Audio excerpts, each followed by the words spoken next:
Mukhang tama nga yung sinabi nila about the serving. Kasi kung kay Danica lang tong in-order niya, I mean, guys, tingnan nyo naman. Pusin mo yan? Solo mo yan? Hindi. Ang dami. Ang dami.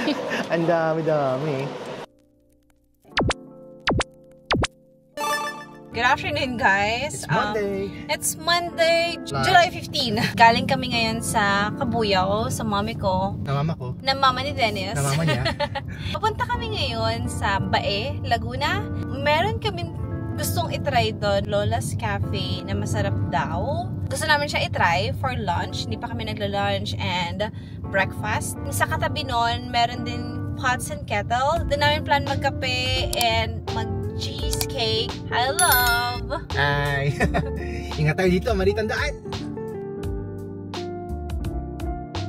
Alam nyo guys, imagine na, Tagalabang ako, Kabuyao si Danica. Technically long distance. Napatagal namin lang ganito. Tingnan mo na, sa bukid-bukid kami ngayon, no? Paano namin nagawa to? Tapos ngayon kasal na kami. Pwede pala long distance, ano ba? Fun fact! Nagkakilala kami ni Dennis through Tinder. Ginost ko pa siya nung una. Pero yeah, ako rin na nag-add sa kanya sa Facebook. We're married now! Yung distance sa Tinder was something I set up. Ginawa kong 42 kilometers pala. Kasi ang inimagine ko, kung kaya ng full marathon, ibig sabihin kaya ng paa, mas kaya ng kotse. Pero apparently that's not the case. Kasi yung sa Tinder pala is yung yung displacement, hindi yung distance. Hindi consider kung kano karaming liko, yung mga ganun.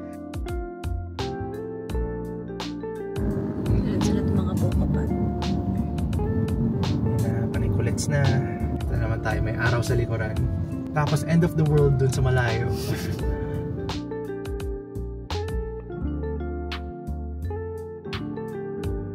Kala ko Lola, ba't naging Lolo?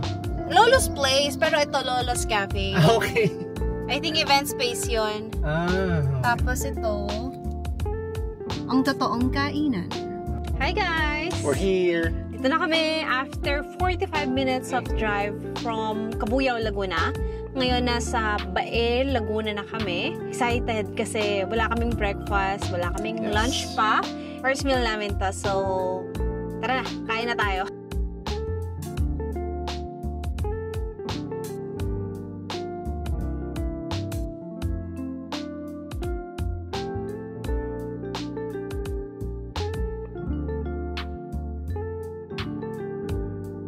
Order kami ng Ingkongs. Oh, parang dami naman eh. Ito na belly for you. Tapos titikim na lang din ako. Yes. Sabi nila marami daw serving dito. So let's see, balitaan namin kayo. Pangalan ng mga set nila, Filipino tawag sa mga ate kuya, tito tita, Ingkong, nanang, indang. Just aside for that, meron silang Lolo's Place, probably an event space. Malabo lang yung sign sa labas, pero pwede ka rin magpaayos ng kotse dito. Tapos yung isa pa yung Apos Resort. So, Lolo, Lola, ako, ang cute lang ng mga pangalan. Ito yung kagandahan pag nag-date kami ng weekday, lalo na pag Monday. Wala talagang halos tao, parang kami lang. So, malaya kaming nakakapag-vlog dito. Hindi siya na nakakaya, no? Yes. Iya pa us. Iya pa us. Tapos ang kulit yung showing dito, si Babalu, tsaka si Dolphy. Pumunta ka dito, parang medyo feels like simpler times. Abangan nyo pala guys, sa August, nasa Japan kami. Ang dami nagsasabi talaga or nagdi-discourage na pumunta ng buwan na yun. Sobrang init daw talaga. Mas mainit pa daw sa Pinas. So, we'll see. Yung kalaban mo daw doon is humidity. Or, iniisip ko rin na hindi sanayan Japanese people sa summer dahil may winter sila. We have all 4 seasons nga naman. Mahirap masanay sa init or sa lamig lang. Eh, tayo, lagi naman tayong init eh. Minsan kahit Pasko, mainit pa rin sa atin. Minsan New Year, umuulan, diba? Ano na talaga yung weather natin? It's consistently wet and hot. Tapos pala, dun sa tungkol sa Taiwan vlog naman, hindi ko pa na-check kung mapapaayos pa siya. Hindi ko ma-access yung hard drive na. Hindi ko pa nabibigyan ng oras para i-try siya ipaayos. Nag-focus na lang kami muna kagad to make new content for you guys. Emergency vlog pa rin. Emergency vlog pa rin to. Kung mapapansin nyo, may vlog na may klibo ako, may vlog na mahaba mo ako. Yung timeline sabog-sabog din. Kailan tayo natin gagawa ng paraan? Hindi ko pa alam. Pero malay mo, like in 2 years, What? Joke lang. Pero ang ibig ko na sabihin is, hindi pa ako sumusuko sa kanya. Kung may pag-asa pa yung ayaw pa, may pag-asa. Hihintay lang namin yung food namin. Kain na tayo in a bit. Okay guys, mukhang tama nga yung sinabi nila about the serving. Kasi kung kay Danica lang tong in-order niya, I mean, guys, tingnan nyo naman. Pusin mo yan? Solo mo yan? Hindi. Ang dami. Ang dami. Ang dami. Ito yung tuna belly? Isa yun. Oh, medyo na-appreciate ko na nakahiwalay na dun sa bone yung tuna belly. Ay nako guys, nangyari na naman. Hindi naman kami nag-record. Kung mapansin nyo, kumakain na kami. Buti na lang may natira pang tuna belly. Pwede pa ako pakita sa camera. Ayan, guys. So, alam kong gutom na kayo. Hindi ko napakita sa inyo kanina. Sila ng Dennis this time. Oo. Nalagulag. Ito yung first time na yung tuna belly sa akin, sinerve sa akin na usually kasi parang tuna belly talaga. Tapos ako na bahala maghimay. Ito, parang nakahiwalay na siya. Kumbaga parang na siyang parang tapa or tosino na kasanayan ko sa tuna belly is yung parang sweet sauce na ano. Tapos yun yung enjoy ko. Ito, yung sauce ko is toyo lang. I actually prefer it na yung walang toyo. Kasi yung tuna mismo is malasa na. I don't think it needs yung toyo. Good na ako dito. Kasi ko, kumusta yung pasta mo? Normal lang siya sa akin. Medyo mataba, kaya humingi ako ng konting cheese. Ayan. Pero, chicken, included na. Ang daming chicken, in fairness. Busog ka na. Sarap yung sauce ng chicken. Hindi po. Para pala siyang atsara. Green mango. Pickled mango. Saka cucumber.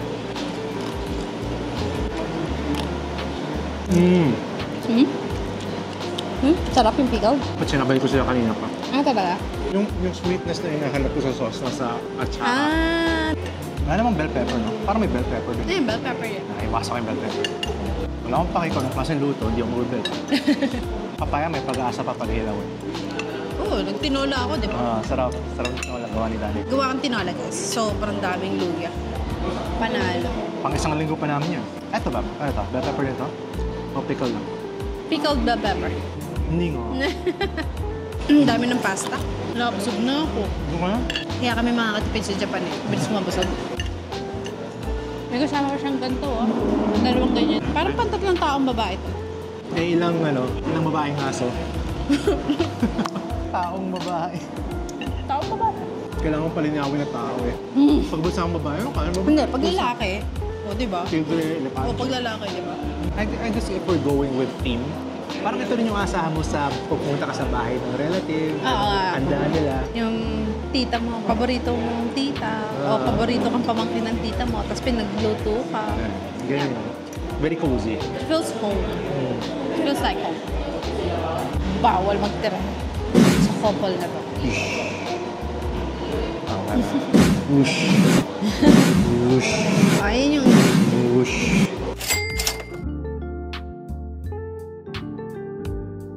The tuna was a little bit too expensive for what I got. Medyo mahal siya. Pero yung isa, sulit naman. Yung nagpataas sa akin is the price at saka Yung serving. The amount. Pero everything else was medyo so-so lang talaga. Hindi naman kami, hindi para lagi lang sabihin na masarap lahat ng pagkain. Para maging honest kami. Kasi nakakaumay na yung mga vlogs na parang, grabe sarap.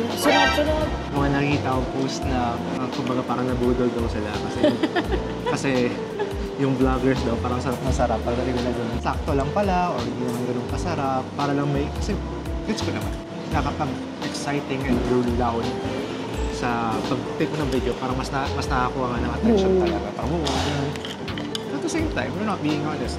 Take every vlog with a grain of salt.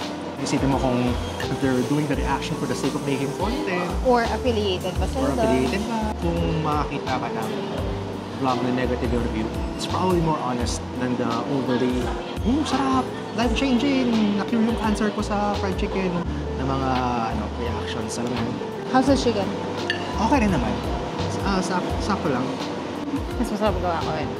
Favorite ng chicken ko. Yung Oh my. guys, More. fried chicken with sinigang mix. Marinate nyo sa sinigang mix. Panalo. Masarap. Yung sasakyan natin nandun. Bumigat yung ulan lalo. Baka mag-stay kami kina Lolo. Joke lang. Red space ata yun. Sa resort ni Apo. Tapos na kami kumain. Ikaw, babe, anong tingin mo sa kinain mo?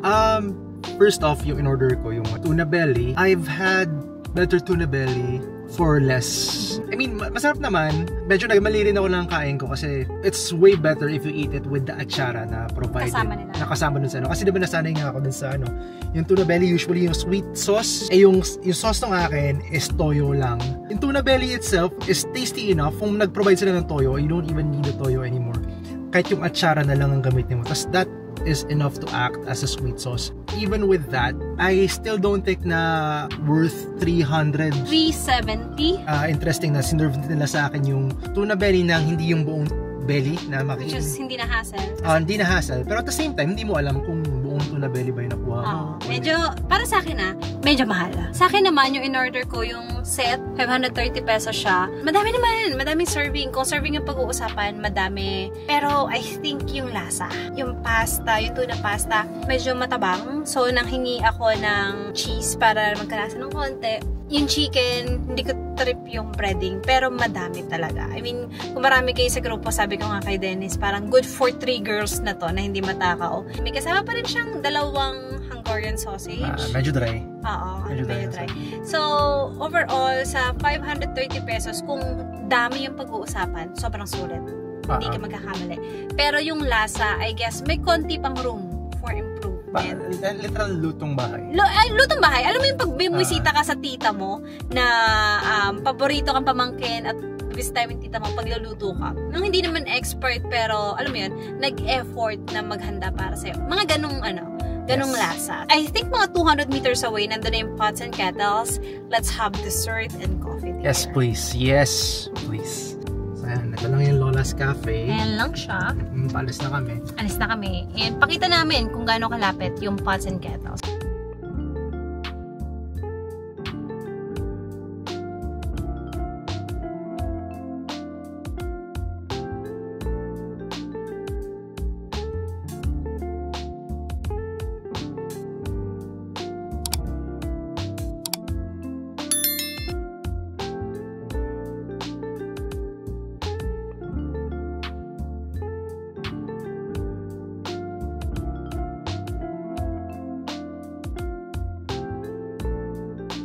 Nasa pots and kettles na kami. Dinala ko ng boss ko dito. Previous boss ko. Yun, relative niya. Yung may-ari nito.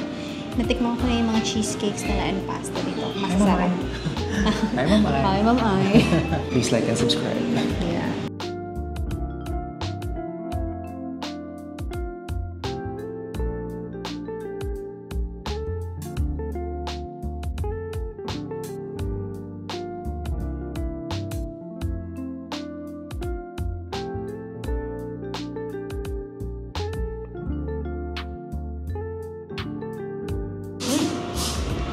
Sarap.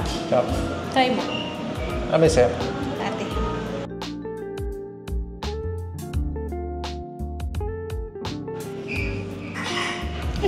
Kaya na ba ako?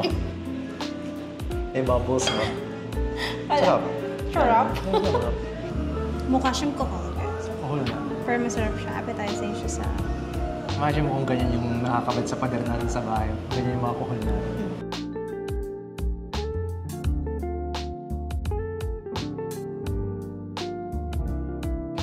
Finally. Ayan. Ayan, kohol pa rin.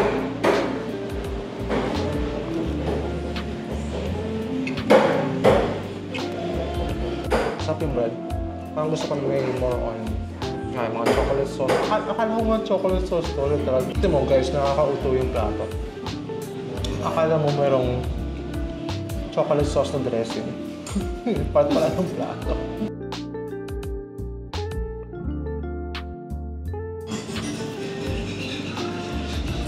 Wait. Ba, mawawa yung kohol.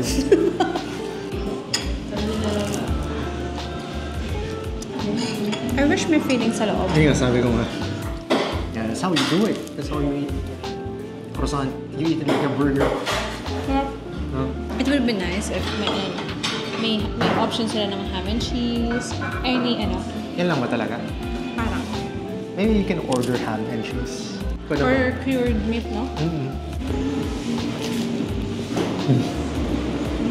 Ang konti naman siyang chocolate. Sobrang konti nga.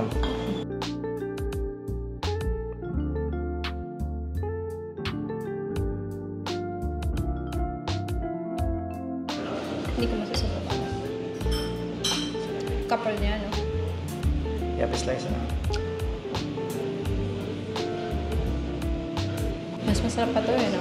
Kaysa sa ibang mga sikat na coffee shop na cheesecakes. $2.20 per slice, pero the amount na makukuha mo at saka yung quality, sobrang sulat. Good for 2 person.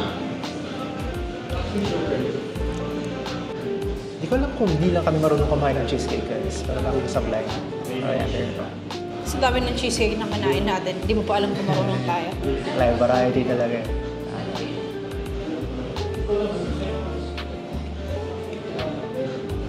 Kuha ko yung smokes niya.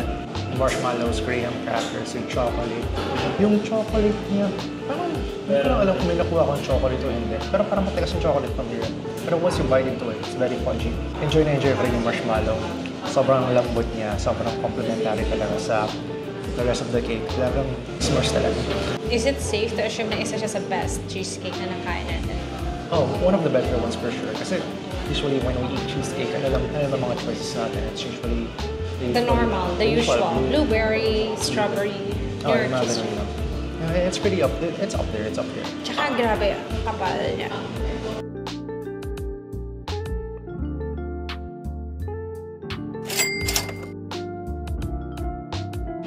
Last bite.